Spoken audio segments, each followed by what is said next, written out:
My next guest is a poet, an essayist, an original member of the Beat generation, and a political activist at times, and guru of a generation of flower children at others, and student of Hinduism and Buddhism, and generally well-informed on most things. It's amazing. Most recently, a recording artist, one of America's most decorated poets. Will you welcome, please, Mr. Allen Ginsberg.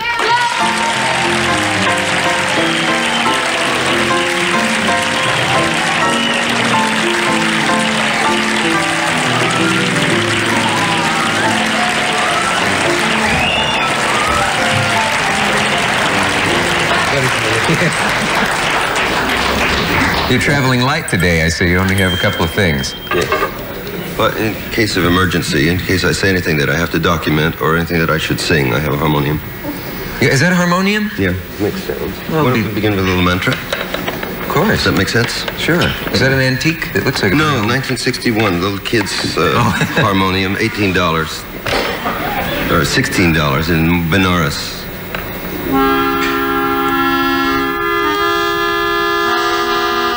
To Shiva, God of change, change in America, revolution, say, evolution, whatever way you want to have it, alteration. For Mr. Isherwood, Hindu.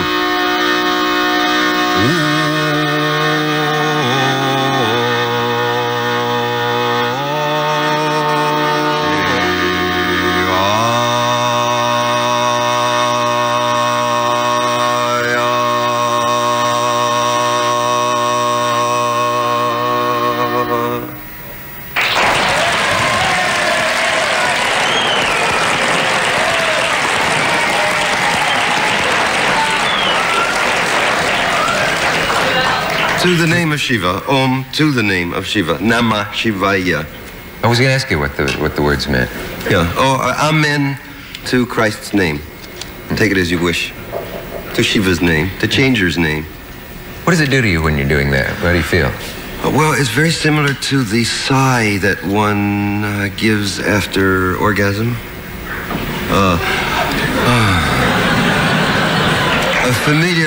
A familiar breath to most of the world's population, even America, I'm sure. Yeah. So, that relaxation and... that answers my question. Relaxation. Bliss. Yeah. Opening, fearlessness. What was in your head when you calmed the convention that time? I guess everybody must remember was watching on television when you rose up in Chicago and did you call it a... Well, no, that was it was not a mantra, small exorcism mantra. Was it? Because there was a Christian priest blessing the Democratic Convention, which I, having been inside, saw was a fake and a rig in 1968. So when the priest did his blessing, I did an exorcism ceremony, which was a short gesture, averting demons, including myself, and a short Sanskrit mantra, Om Raksha, Raksha, Om, Pe, Swaha, and also a little Hare Krishna, just to make it a little more cheerful. Did it work? I've forgotten. Did it work, audience? Is America saved or isn't it? Not that convention. Say, I must ask you something, because you move in so many circles that it's amazing. Someone should follow you around sometime and do a documentary on you if they haven't. But I read that you had been talking with Richard Helms, as we all know, is the head of the CIA. Now, that seems like, first of all, he's supposed to be completely inaccessible and not subject to interviews for probably obvious reasons as head of the CIA. How did you manage this? Last spring, I had a poetry reading which I gave with my father in Washington at the Corcoran Gallery, which is a social occasion. High society sort of people. I can't help noticing that you've lit something. I'm not that... Some incense for this conversation, which will reveal to America a bet on the source of opium supply in America, which I made with Richard Helms, the head of the Central Intelligence Agency. Hey, wait a minute. Say that again? I made a bet with Richard Helms, who was the head of the American Central Intelligence Agency, as to the source of opium that is circulated out of Indochina and about the CIA role in subsidizing the main traffickers of opium in Indochina. And what I pointed out to him was that the U.S. base at Longcheng, spelled L-O-N-G-C-H-E-N-G, or now spelled L-O-N-G-T-I-E-N-G in the New York Times as of the late weeks of this month, January 1972, where there's a large battle between the Pathet Lao and our side for control of this large air base near the Plain of Jars in Laos. You know Longcheng? The audience may have read about it in the paper. Longcheng is also a major opium collection point for Zeng Quang province in central Laos. And our chief military helper there, General Vang Pao, is one of the main opium dealers in that area. And he is a man that's subsidized by the CIA. The CIA has maintained an armée clandestine, a secret army, supposedly so-called secret, since 1962 or 3. General Vang Pao is the head of that army, subsidized by us to fight the so-called communists, to fight the Pathet Lao. And much of the military activity during the late 60s around Longcheng, which was the air base, secret, high secret base, even Congressman McCloskey could not get in to observe it. Only recently, after it was attacked and is falling, have American newsmen gotten into Longcheng. Well, the bet with Helms was that Longcheng was a major opium market for Zeng Quang province in central Laos. Opium is taken from there to Vientiane and flown in Air America planes or Royal Laotian Air Force planes, formerly under the command of General Juan Ratacon, whom we were also subsidizing, he being the head of the Laotian armed forces under our aegis with American military aid. His planes carried, because he also had opium cookers or refineries too, by the way. In any case, we're getting back to Longcheng. The bet was this Vajra, or scepter of authority, the diamond Vajra used in Tibetan Buddhism and Japanese Buddhism, that if I were wrong, that Longcheng was not for real an opium collection center, that Mr. Helms of the CIA could have my Vajra. And in return... What was his response to this? Oh, well, he said, you couldn't win. You can't win, it's not true. And I said, well, then bet. So he said, well, okay. Now, my side of the bet was I asked first for all CIA records on opium traffic in Indochina. Because as you may or may not know, most of the world's illegal opium does not come from Turkey, but 83% of the world's illegal opium supply comes from Indochina. That's according to World Health Organization statistics from the years 1960 on, and also according to Dr. Joel Fort, who did a special 16-nation study in 1963 on world opium traffic. So bear in mind that most of the world's opium actually comes from Indochina, and that most of the major traffickers are the people who we have relied on to fight the communists, whom we have subsidized. And I've narrowed this down to one single person in one single place, General Vang Pao, the head of our subsidized army clandestine in the CIA subsidized air base at Longcheng, which is now being fought over. Now, I asked Helms in return, if I was wrong, he gets my Buddhist wisdom scepter. If I'm wrong. If I'm right, I wanted all of the CIA records on opium traffic in Indochina. This is all being at a party in Washington before a poetry reading at the Corcoran Gallery, a cocktail party. He said, no, that's impossible. Can't get all those records. I mean, that's ridiculous. So I said, all right, then, if I am right and you are wrong, then you have to meditate 1 hour a day for the rest of your life. And he said, you can't win. And well, no, he probably said it more politely, you can't win. And I said, well, then bet. So the bet is made. Okay, we have a message. We'll be right back. My next guest is one of those sort of mythical writers that you never expect to meet, but he happens to be in town. He's just written a remarkable book called Kathleen and Frank, and they are his parents, and it's a combination of his mother's diaries and his own commentary on it. It turns into a very moving account of the Victorian world turning into the Edwardian world, and Mr. Isherwood trying to find his place in the world, if that isn't too complicated. He lives in California. I guess he's probably best known for his Berlin stories, which became I Am a Camera. And if it weren't for him, there wouldn't be any Cabaret, would there, which is now being made into a movie. We welcome, please, Mr. Christopher Isherwood.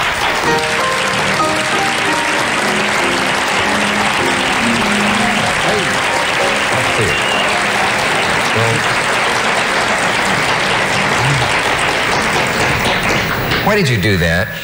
Oh, because we're two of a kind, you know. You're interested We're both Hindus. Oh, yes, yes. Why am I? I'm one of the one of the many people who does, there's an awful lot of that around, people interested in Hindu. I never know if it's as a religion or if I'm going to say something that will offend them, or if they do it more as an exercise to calm themselves, or are you seriously religious about Hinduism? Yes. Yeah. When? Why? Why a man from England? How did that enter your life? Well, it entered my life out here, not while I was in England. But as a matter of fact, it's very natural for an Englishman to be interested in Hinduism. This goes back to the whole contact between the Empire and the Indians. You know, there were a great many a great many Englishmen who went to India and found, to their amazement, that these people, instead of being ignorant savages, belonged to a civilization that was far older and higher, and had a religion far more spiritual than their own. Far more spiritual? Yes, more truly spiritual, I think. Well, that bears some explaining, because the question obviously is, what can you find there that you can't find in another religion? Or well, certainly you can find it in every religion. But what I mean is that the kind of Christianity which the British Empire represented was a purely moralistic sort of Sunday religion of respectability and rules and Puritanism. And these sort of people had quite lost sight of the whole point of religion, which obviously is to know one's real nature and the nature of the universe, you want to call it God or whatever, but through some method of introspection, i.e. meditation, and through prayer and the repetition of the mantra and so on. And all this, as a matter of fact, found great exponents in the English-speaking culture and in America too. I mean, after all, the Gita was translated and came over. Emerson knew all about it, and a long time ago. It's nothing new. Your books have all been, at least you could read them as attempts to find yourself. I guess you can talk about any author's books that way, but now you've really written one which is biographical and autobiographical, and also about your parents and even your grandparents. W.H. Auden, in one of the reviews, called your grandmother a monster. Would that be unfair? Oh, no, she wasn't a monster, but she was the sort of, or if she was the kind of monster which I rather admire. The point was that she knew exactly what she wanted, and she was going to have fun, and I think that by and large she enlivened the lives of everyone around her by... She was always having a great deal of style. She was always having these psychosomatic, not psychosomatic, but illnesses that... Well, that was simply because she didn't know what else to do. I mean, she ought to have been a great actress or something, but she couldn't. And so she took it out in bringing out the most enormous boils on the back of her neck. Or suddenly her neck would go this way and she couldn't move it, or something of this kind. But she did this with such zest and style and a real passion that it was very impressive. It was a kind of art form, in a way. The bringing out of the boils and all. I hate to see that done badly, you know. Another break? Well, we'll be right back.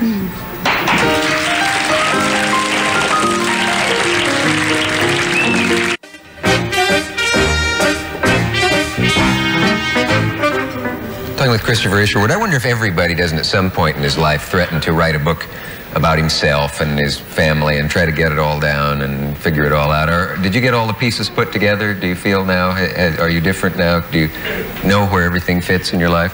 Well, I found out a great deal by reading these diaries and letters. You see, I'd never read any of them before. Yeah. It was very strange to do that. To find an elaborate diary by your own mother must be yes. Amazing.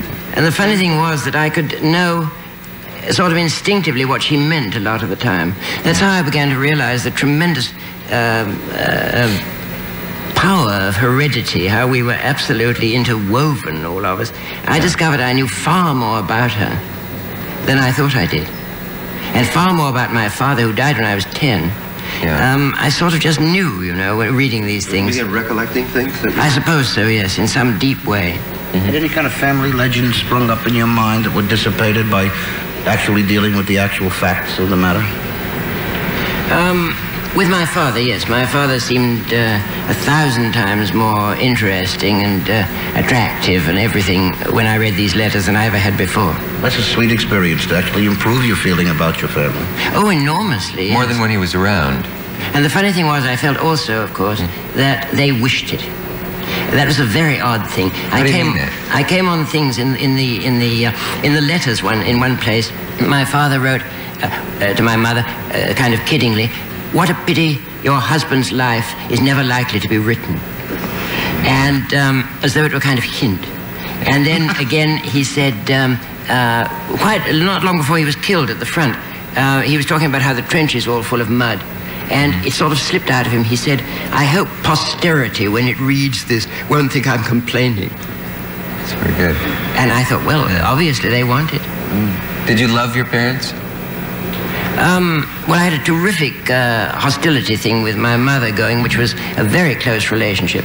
And then as we both became much older, we became, but we were always very close. We had more conventional kindness between us as we got older. Yeah. But it's impossible to say we were indifferent to each other at any time. Mm-hmm. My father, of course, I hardly knew. Yeah. Do you mind if I ask you about the homosexuality? Of course not, no. Because you discuss it in the book, and apparently it would have been quite shocking to your father to find out about what you said about yourself and your own homosexuality. Well, I suppose would it have killed him, or would it not? 60 years ago. I don't know if it would or not. People were so funny. You see, I did have this uncle who was homosexual, and my father was always making kind of sneering remarks about him. But at the same time, my father, when he played in regimental theatricals, he was a comic, and he often played women. He always played in drag. Yeah. And I remark in the book that these sneers at Uncle Henry were unworthy of a man, of Frank, who was man enough to face the enemy in uniform and the audience in a skirt. And, he was very relaxed. And he wrote to my mother a couple of times in letters saying things like, "I'm rather like a woman in some ways." So he didn't have a hang-up about it as far as I can see. But he might have been embarrassed, of course. Well, somebody tried to embarrass him, naturally. I told my mother as soon as I was grown up about it. She could not really get her mind around the idea, I have the feeling. She couldn't believe it. She was such a feminist that she thought that any relationship without women in it was unreal. And therefore didn't exist, you mean? Didn't exist, no. It was just sort of gay. It was kind of caprice, a kind of camp. What was their attitude toward the Oscar Wilde scandal? Well, my mother said that she didn't know for years what it was that he'd actually done. Mm-hmm. But people were very funny in that time. I had an aunt, and she said to me one day, ages ago, there was a book been written in the 20s called The Well of Loneliness. That's right. Still well known. And she said, "Exactly what is this book?" And I said, "It's about lesbians." And she said, "What are lesbians?" And I said, "Well, it's when two women can fall in love with each other and have sexual love together." And she said, "Oh, that's very interesting. I never knew that before." She didn't turn an eyelash. Perfectly calm. What went through her head at that moment? Apparently nothing. I mean, she just couldn't. She could not accept that. It didn't bother her. It didn't bother her. Well, that's different. No. Yeah. Maybe she was sort of froze, or she thought it happened somewhere else, in France or somewhere. I don't know. What happens when gay lib meets women's lib? That problem still hasn't been resolved. Well, that we shall see at some great conference of the future. What do you think of the crusading homosexuals? Is that taking place in England as well, or is that just an American phenomenon? I guess so, but I think not so intensely in England, as far as I know. Well, I mean, they're all my brothers. Everybody has different methods, of course. That's another matter, and we often disagree over tactics, obviously. Some people seem to be unnecessarily hostile or out on a limb, but then again, the awful thing about this period is that apparently, unless you make a lot of fuss, nothing ever gets done. That's the trouble. We live more and more in this deplorable state of activism, bombs going off every 5 minutes for some reason or other. And seems impossible to achieve any kind of moderation or balance without some concept of extreme. Well, I know the Sorel that said you can't do anything without violence. I think it's absolutely true. I don't approve of violence. Needless to say, everybody testifies. It's the usual disclaimer. Well, it's the official policy of the government. So. No, I think it's just essentially no matter what government, no matter where, you cannot possibly achieve a middle road or even a favorable road that will please most people unless there are extremes on both sides. I think we must have the extremes in order to get any kind of progress. But if you believe that, then how do you speak to the person who advocates violence.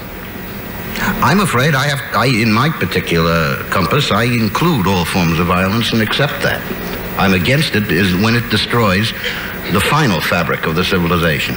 But I do think that every society does need violence, unfortunately, in order to make whatever steps of advancement have to be made to accommodate the times in which we live.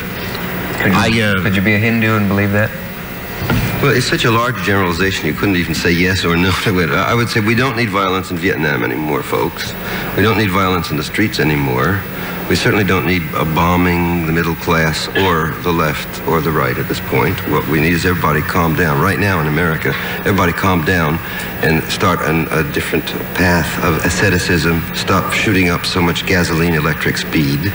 Stop being matter junkies. Stop being addicted to so much electricity and oil and petrochemicals.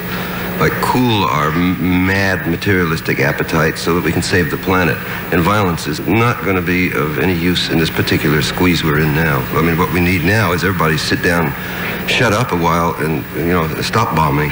And that begins at the top with Nixon and Kissinger, who have the largest, except maybe, have the largest proclivity for violence and bombing than anyone. They're bombing right now all over Indochina, and like the public attention goes to someone like Manson with his family, sending his family out for a helter-skelter. But what about public attention to our government? The President Nixon, like Manson, sending his family out to helter-skelter in Indochina. Because I don't think violence is of any use at this moment. I couldn't agree more. I think we've had the violence, and now the time has come to find that sensible path that at least will accommodate the most reasonable way of life. I think we've had the violence, but I don't think we could come to this path unless we did have that terrible period of upheaval that we've been going through. I think this is an unusual country in that respect, and that it is capable of absorbing what change is necessary, because if this country isn't, there is no country that can. And I hope that we benefited from this hideous period of insanity we've been going through by the fact that there are people who need to be paid attention to, and that they've only made themselves shown through violence. And now that we know it, I'm entirely with you. The time has come to pull in our skirts, sit down, and let's see what we can do about it. We have to start paying attention to Nixon and Kissinger and give them a little attention now and some love so that they get off it. They get a lot of attention, don't you think, Alan? Yeah, they don't get very much love. That's a problem.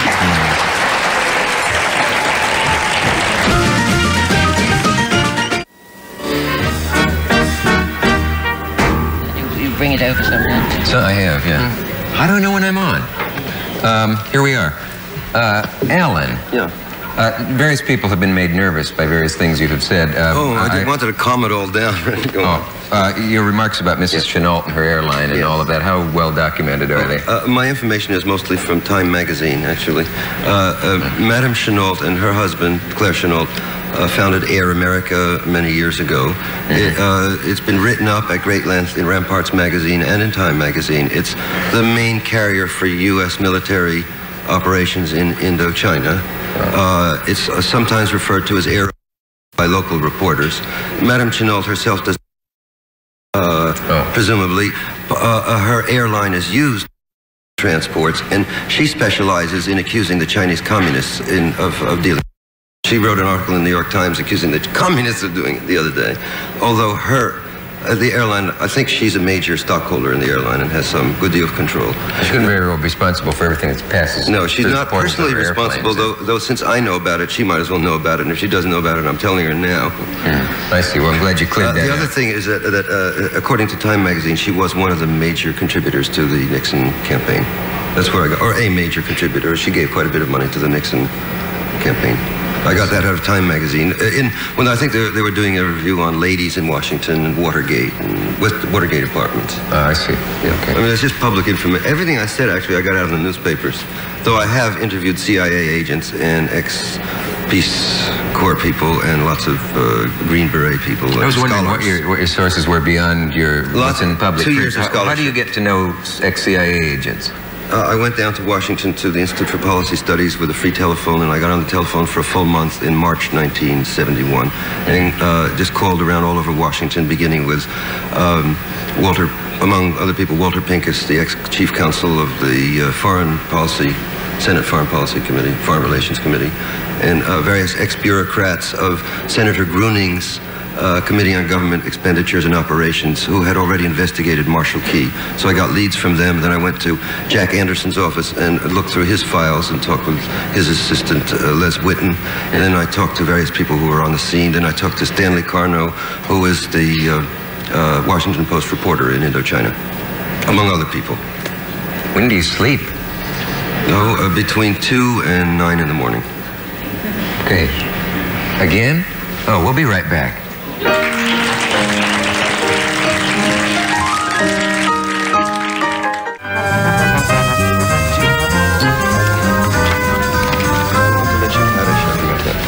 Drat, we really ran out of time. Paddy, Chayefsky, Allen Ginsburg. Mr. Isherwood, please come back. There's so many things I want to talk to you about that we never got to. The book is called Kathleen and Frank, and it's published by Simon & Schuster. And my play Kaddish, which opens in New York in a week, which I forgot to mention. And your picture is called The Hospital. Yes, and I'll go so far as to recommend the book very highly. All right, well, that brings us full circle. It's a good book. Tomorrow night, Della Reese and F. Lee Bailey, and my lie detector challenge, and the U.S. Naval Academy applicant, Barbara Jo, move your thumb, Brimmer. See you then. A woman on the show at last.